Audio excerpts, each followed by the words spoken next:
Hey guys! So, madalas kong nare-receive sa comments yung mga tanong na saan ba pwedeng mag-aral ng masters ng libre or pwede ba mag-take ng masters dyan ng libre. There are universities in the Philippines offering scholarships.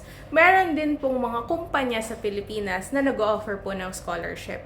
But we don't have a law providing free master's degree in the Philippines. Pero meron po kayong pwedeng pag-aralan ng libre, which is Germany!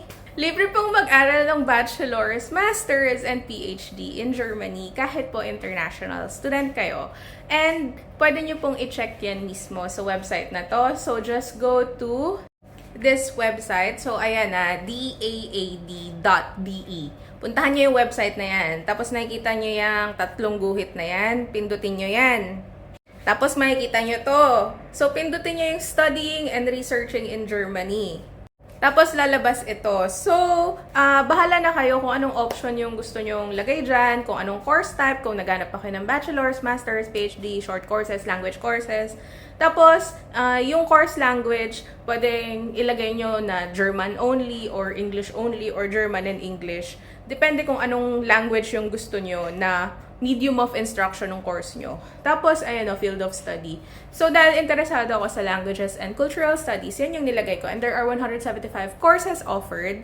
Pwede nyo palitan yan. So, lagay nyo science, pwedeng business, pwedeng agriculture. Bahala kayo kung anong field of study yung gusto nyo ilagay dyan. Tapos, ayan, example yan ng master's degree sa Germany. African Verbal and Visual Arts na master's degree from University of Beirut.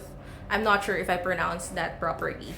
Pero yan, may kita nyo, tuition fee niya is none. Libre po talaga mag-aral, lalo na sa public universities po in Germany. So, i-explore nyo na lang po yung website, tapos makita nyo rin doon yung mga requirements, ano ba yung kailangan ninyo.